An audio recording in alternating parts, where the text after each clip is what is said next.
Another holiday season is creeping up on us, and that means it's time to start thinking about smoking turkey and menus for Southern sides that we want on our holiday table. Of course, Thanksgiving and Christmas and the holidays ahead are also a time for giving back and helping neighbors in our communities who face a need, whatever it may be. Today, we're combining turkeys and community sport, just like the Hickory Soup Kitchen and Operation BBQ Relief have done for more than a decade, and certainly smoked a lot of turkeys in that time in the Hickory Metro. Joining us, we have a friend of the podcast and past guest, Scott Jarrett, North Carolina Area Coordinator for Operation BBQ Relief. Welcome, Scott. Thank you. Glad to be here. Also joining us today, we have Austin Pearce. He's the executive director of Hickory Soup Kitchen, where he's been making good things happen for more than 15 years. Now, personally, I know Austin is a superhuman, both with superpowers and being a good human in general. And our community is really fortunate to have him here in Hickory. Austin, welcome to the podcast. Very, very pleased to be here. Thanks. All right, guys, before we talk turkey, let's talk sides. Well, what's your favorite side at the holiday table? Of all the things you could have, what would it be? Now, I'll make it easy for you. You can pick 3 to go with your meat here at Chugger's Restaurant. Oh, man. Well, number one's got to be stuffing. It's got to be. And number one's got to, for me, it's got to be stuffing. Yeah, so I'm with the stuffing too, except I have a recipe that was passed down from my great-grandmother. It's an oyster dressing. Oh. And none of those fancy oysters. You have to use the canned ones, the ones that have been in your cabinet a couple of years. Yeah. But to be honest with you, when I was a small child, I didn't know there were oysters in it. I had no idea. It wasn't until many years later, that I realized our dressing was different than everybody else. Yeah. All right, so stuffing or oyster dressing, what else? We got a couple more. Oh, gosh. Well, you got to have, it's Thanksgiving. You got to have mashed potatoes, right? Hey, there it don't. Yeah. And I'll tell you why. Let me throw a shout out here. The Hickory Soup Kitchen and Sally and Nolan, they put some mean mashed potatoes on some plates out there. I'm telling you. Well, okay. Good to know. We got a lot of starch piling up here. Yep, dressing, stuffing, and mashed potatoes. What else? So my wife makes the best deviled eggs. She makes I think she makes 6 or 7 dozen, because every Thanksgiving meal that we go to, people request them. And so I have to tell you, it wasn't a staple in my family growing up, but in the last 23 years, I love it, because there's a couple that'll get broken, that won't look quite perfect. So yeah. I get some quality control early on the deviled eggs, and Christmas and Thanksgiving both are not without them on our table. Man, I love some deviled eggs as well. I feel like I could eat a dozen by myself. I don't, for the sake of everybody else in the room, but I feel like I could eat a lot. Okay, let's say we're going to talk more about turkey and the big Operation BBQ Relief cook-off with Hickory Soup Kitchen. Quick invitation first. I want folks to visit our website to learn more about Operation BBQ Relief. You can do that at lowslowbbqshow.com. We've got a podcast with Operation BBQ Relief founder Stan Hayes. You'll also find an episode with today's guest, Scott Jarrett. We talked about Hurricane Helene relief recovery in the mountains about this time last year. That's at lowandslowbbqshow.com. You can find the podcast in our episode library. While you're there, sign up for the weekly newsletter, The Lowdown. We'll send the latest Carolina barbecue news to your email inbox on Tuesday mornings.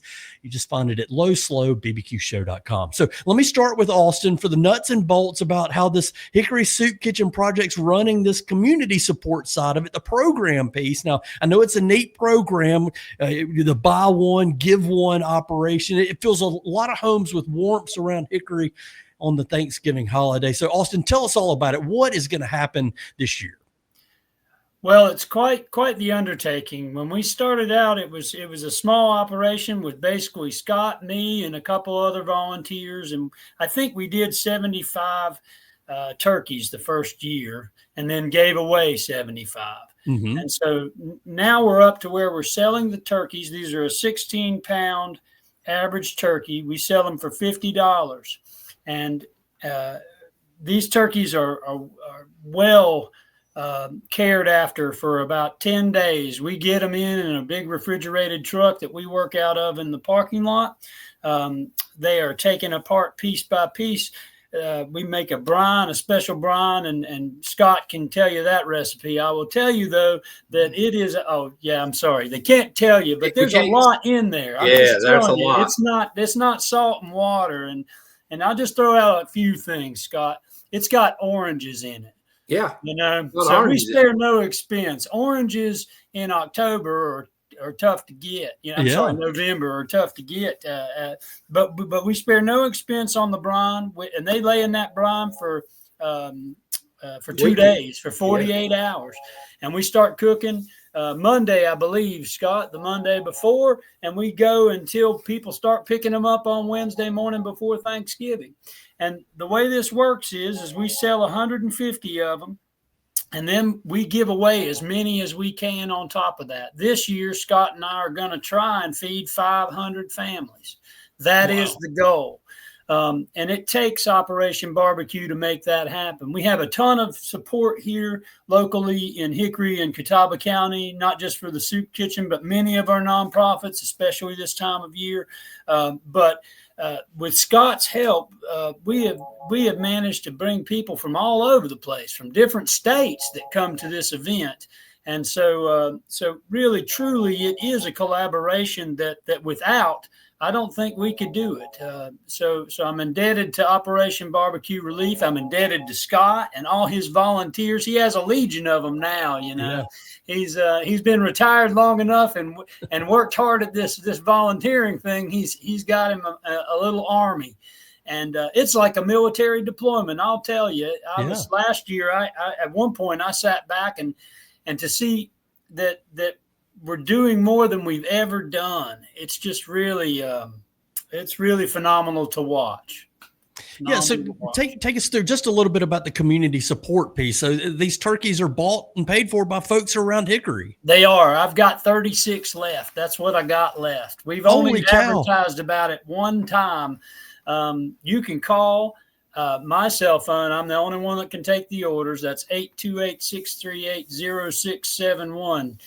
You can call me, and I would call me before the weekend's over because they're probably going to be gone. Wow. And so what we actually, it's more than a buy one, give one. We still call it that because that's what it's about, is you providing for another family. And at the cost of the turkey, we take the rest of the funds and that's what we're feeding those families with. And again, Operation BBQ helps with that also. So not only are we getting the turkeys to those folks in need, we're getting corn, green beans, yeast rolls. They get their choice of pie. I think it's apple and sweet potato. Oh, which is it, Scott? I think. Well, I don't know. You probably are. I think it's either pumpkin or sweet potato. I know we got the apple, and they get their choice. And so it's not just the turkey for those folks in need. It's the whole shebang. Yeah, great. Well, so let's talk a little bit about how this got started. You mentioned it kind of in the early going. It was just a couple people in a small building. Scott, tell me how this project got started before you get into the Operation BBQ Relief piece. I know they've just been here in the last several years, but how did this all get started, over a decade ago? Well, when I retired in 2016, I hooked up with Austin there at the soup kitchen, and just by I knew his name. He's well known in the community, and I knew the name, but I never had met him. And fate, God put us together, and then as I started doing things around there, and trying to help with what I could, I said, it's Thanksgiving, Austin. We need to smoke some turkeys. I said, I've got a big smoker. I said, let's do it. He said, let's do it. So that's kind of basically how it started. And just like Austin said, each year it's grown. Now, last year, unfortunately, we had Hurricane Helene, and we had just come off of that with a 30-day deployment in Hendersonville.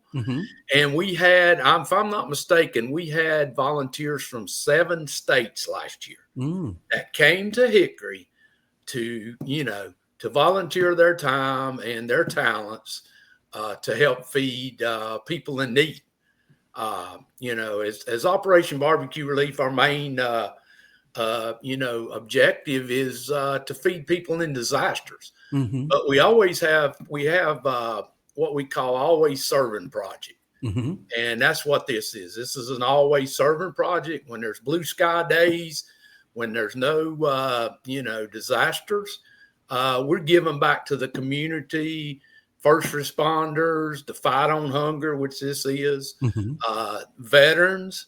And so it's a multitude of things. We like to keep our volunteers engaged in different activities. So number one, when disaster comes, they'll be trained up. And we use this basically in part as a training exercise. And, the people learn, the different operations and it helps us tremendously. And we're just so, we're so glad that we could give back to this Hickory community is really blessed with what Austin and the Soup Kitchen does up there. Trust me, it's very well run organization and it does some really good stuff. Yeah. So how did you, obviously you started before Operation BBQ Relief, but how did you get Operation BBQ Relief introduced to the program or this project that y'all have been doing for a while? And then tell me, what does Operation BBQ Relief provide? Because I saw you guys last year, you got the big smokers out there, you got an army of volunteers. Don't let me spoil your answer, but how did you get involved with OBR into the Soup Kitchen project and what does OBR provide? Yeah. Well, okay. So we like to do, like I say, always serving projects all across the country. If you go on our website, Operation BBQ Relief.org or OBR.org, we just, matter of fact, recently they redone the website completely. It's a lot user friendly than it used to be. And it tells about all the different, events that we're doing. It may be in, Washington State or California or just all over the country because we have volunteers all over the country and doing different events. They are at the same time that we're doing this event in Nashville, Tennessee. We're partnering with Tracy Lawrence, country music star. Oh, yeah. And they're doing, I believe, they're frying some and we're smoking. And I believe they're going to do 800 is the goal, to do 800 this year. So now, we're doing 150. Hey, let me tell you, 150 is a lot of turkeys, Yeah. and it fills that 53-foot tractor trailer up of MDIs that's gracious enough to let us use. And I couldn't imagine, 800. They said they're going to have to do 2 terms to do that amount. So they'll be doing 400, I think, over a 2-day period. Wow. And so there's some, we're providing, like I say, we'll bring in what we call the doubles, which has 2 EDLXs on it that we can put 40, I think it's 40 turkeys on each one. And then I have a smoker also. And then we'll do sides to go with that, like Austin said. And we have tilt skillets. Austin has a tilt skillet now there at the Soup Kitchen. Yeah. So we use those to do our sides in mostly. Okay. You can fill one of those up and do 1,000 servings. So wow. That gives us some volume. So we'll be using that. And it's just like I said, Austin, we can't tell everybody what's in the brine, but there's some oranges in there. There's some garlic. Well, now wait a minute. Why can't you tell the secret? This is a learning podcast. Folks want to know how to make their perfect turkey dinner. I mean, hey, I tell you what, I'll help everybody out. So here, if you want to make a brine, you take 1 gallon. The basic is 1 gallon of water and 1 cup of salt, and then you can add what you want to it. So we know oranges. You can add oranges. To me, you need some sweet in there, and that's part of the oranges. You could use brown sugar. You could use honey, different type things. Garlic. you know, I like to take and look at recipes and try to combine them. You know, hey, I like this recipe. You know, we like this recipe. We take both of them, kind of merge them together and come up with something. But now, just for, you know, you think about 150 turkeys and you put them in the brine. That is going to be, I believe, it's like 50 gallons. No, it's more than that now. Okay, yeah, okay, maybe it's probably 75 gallons. I think it's 75 gallons. Yeah, about 75 gallons of brine. Wow. So that's, you know, think about doing that. It takes, we do that the week before. And like Austin said, come that Friday, we'll dump them in that brine. Monday morning, we'll pull them out, clean them off, throw the smoke to them. You know, Monday and Tuesday is when we cook. And then Wednesday we'll be given out. And and also last year we done a little, we went to the mountains, back up to the mountains, and we're doing that again some this year in correlation with this event at the same time.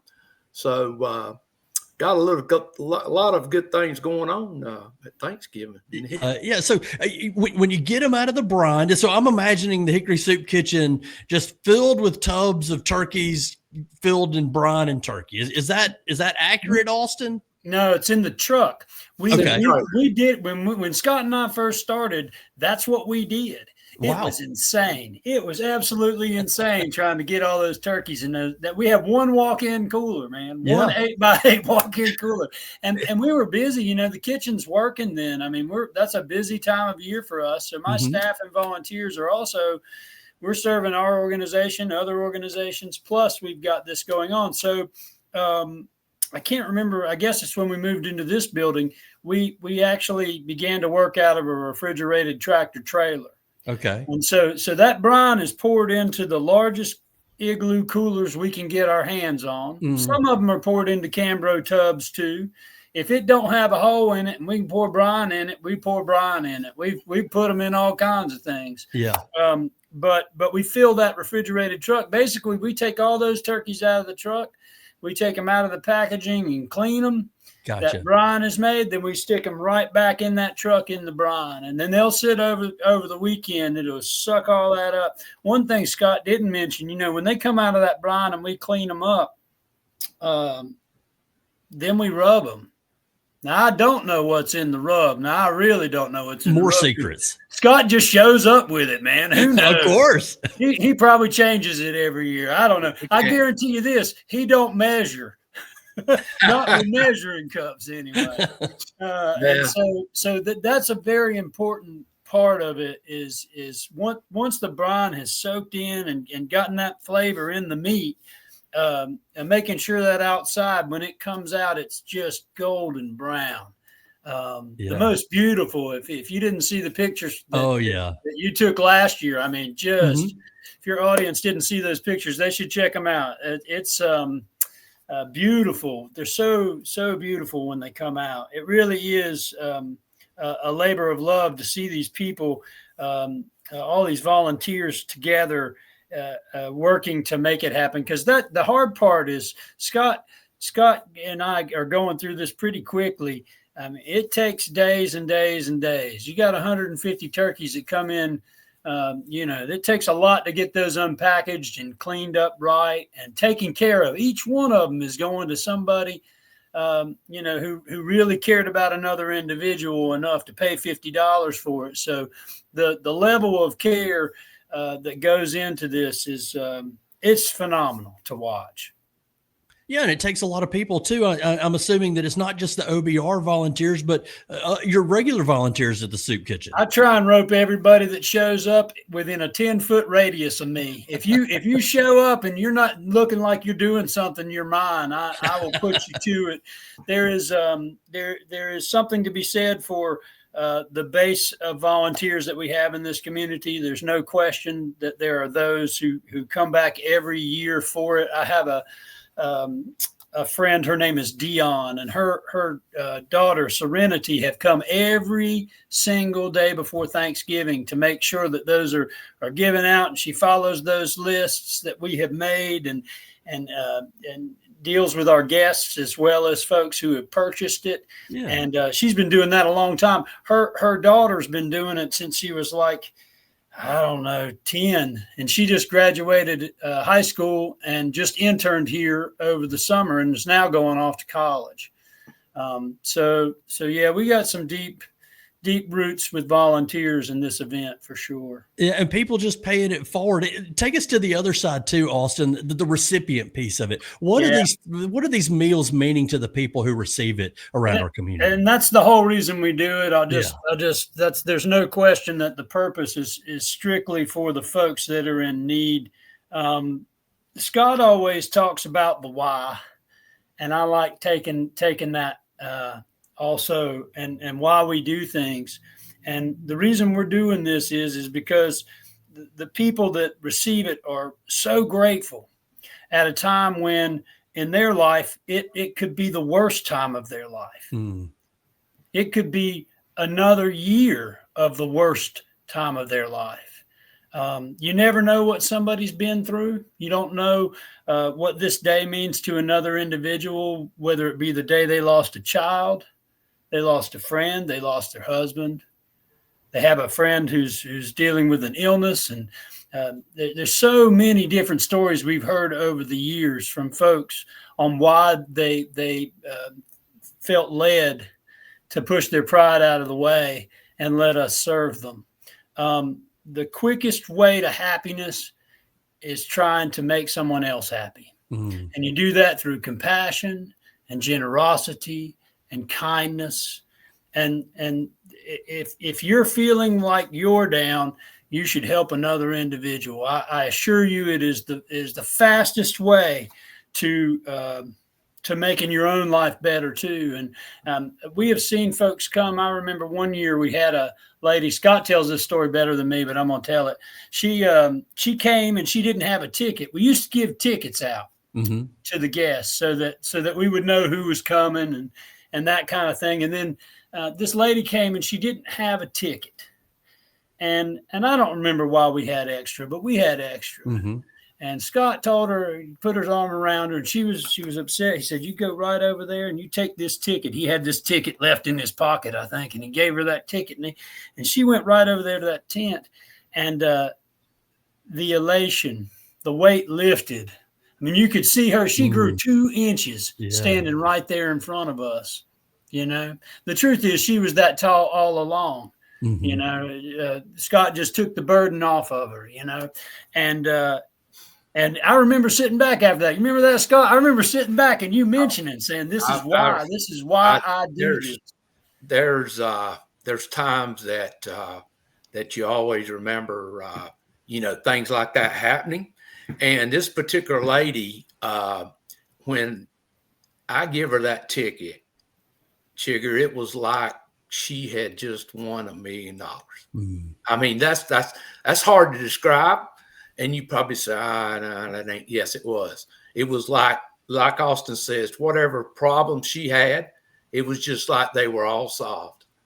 And I'll remember that till the day I die. That you know, and things hit you in this business that we're in, disaster, feeding people in disasters. We see people that, you know, it don't matter. A disaster don't discriminate. It don't matter what you are. It don't matter how much money you make. You know, you could have lost everything you had. I mean, in Hendersonville, when we were in Hendersonville last year, unfortunately, I heard some stories that just was unreal. I just couldn't imagine being in the situation that some of these people were in. So if us as OBR and the soup kitchen can provide a little bit of relief and get them, you know, barbecue, you know, Chigger, that's comfort food. Yeah. It's comfort food. It makes you want to, you know, think about the times that you were at your grandmother's house or that you was over at your uncle's house and you had a big party and you had all this food. And, you know, when people invite you over to their house and they say, we're going to have a barbecue, you know, hey, they're welcoming you with comfort. And that's what we try to do. We try to provide that meal to a community in need after a disaster, to just get their mind off of. That's the least we can do, you know. Austin, I'm telling you, the Hickory Soup Kitchen, they've got several different programs that they give back to the community, not just that daily meal that they have. And it's just, you know, hey, I'm just honored to be just a little part of it. And if we can do something good, like Austin said, hey, that's great. That's a great segue for us to kind of promo Operation BBQ Relief and Hickory Soup Kitchen and let folks know how they can get involved. Online, operationbbqrelief.org. They've got volunteer button. They've got donate button. You're right, Scott, that website is super easy to navigate. So shout out to the OBR folks that created something cool here. Very easy to get in and donate or volunteer. You can do that and provide help anywhere across the country, as Scott said, on cloudy days or blue sky days. For Hickory Soup Kitchen, it's hickorysoupkitchen.org. Another great website there, Austin. They've got all their services there. And of course, there's a donate now and a ways to help. And that's helping right here in the Hickory Metro. If you're in this community or you just want to help out this community. And guys, let me ask you, on the days that you're out there from Monday to Wednesday during the big cook, I know folks can sign up and get certified, but can folks just walk up and help out, or you want to discourage that? I just want to let people know. I mean, we're open to, there is a, you know, as far as our volunteers, but you can volunteer for the soup kitchen. I mean, we'll not turn anybody away. We do, when you volunteer with OBR, you actually have to do a background check. And the reason that is done is to protect yourself and others, you know, to make sure that we don't have someone in our organization that shouldn't be. And so you do have to fill out, but it's super easy. You can go on your phone and download, you know, OBR Volunteers app, and it'll walk you through it. Register to be a volunteer, sign up for the event. If, like I say, they've just redone the website. It's a lot user friendly than it used to be. Yep. So if you have any problems, there's links on there that anybody can answer, you know, questions that you need. Yeah. So there's plenty of time to click and volunteer and get involved in Austin. I know you guys are always looking for ways to help. And you've got it on your website, ways to help. There's the daily meal, packing and prepping, special projects. So lots of ways. You're always looking for volunteers. Absolutely. And you can email us. That's usually the best way to get on that volunteer schedule. There is a link through our website for that. I would encourage you to do that, or the OBR. Part of that comes too is so that we can make you aware of when these events come up and when we might need help. So if we get your information, then that means we can keep you aware of what's going on and when those dates are. And but Chigger, if you want to come over, man, I got things for you to do. You bring your camera and we'll give you some quality control. You can do some taste testing while you're there. Yeah. Hey, I'm not afraid. I know the way to Hickory Soup Kitchen. Yeah. I've made that trip a few times over the summertime. Yeah, definitely have look forward to the chance to see you guys when it's happening. Again, you can go to hickorysoupkitchen.org or operationbbqrelief.org and get details about donating and volunteering in both of those places. So guys, as we wrap it up here, I want to kind of close like I always do. And I know we've heard some of the passion in you guys' voice and the stories that you've shared, but I want to ask, what really keeps your fire burning? Why do you keep doing this after 10 years of this, and then just as a lifetime of support? First, Scott, why do you do it? And then maybe Austin, close us out. Well, I always said in 2016, after I worked for UPS and I didn't have very much time to give back. And I always said when I retired that I wanted to give back. And then I'd been barbecue. I've had a barbecue team for probably 15 years, and we competed all over. And I knew that this was something when I found out about the organization. My first deployment was in 2016. I've been going at it ever since, and I just love it. Great people, you know. It's awesome. If you ever get a chance to volunteer, I'm sure, you know. And we are blessed in North Carolina to have one of the biggest volunteer groups in the country, and we try to keep them involved with, just like you said, with events like this. But you know, it's the right thing to do, and it's just a joy. It's just like seeing the lady that you know, that it made her day, and that, like Austin said, that makes our day. Austin, what about you? So, a couple things. I keep doing it because people like Scott keep coming across my path. Yeah. I feel led a lot of times to do it. You can say it's the Lord. You could say it's inertia. You could say it's fate. You could say it's karma. But it keeps happening to me. And at the end of the day, Scott said it best. It's the right thing to do. It's the right thing to do. And it brings me such joy to see it in other people. And not just the folks we're serving, the folks who are doing the serving. It is as close to what I would think Christ-like is. You know, we're a ministry here. We don't beat a Bible necessarily, but we just minister through feeding people. Anybody. We bring anybody in.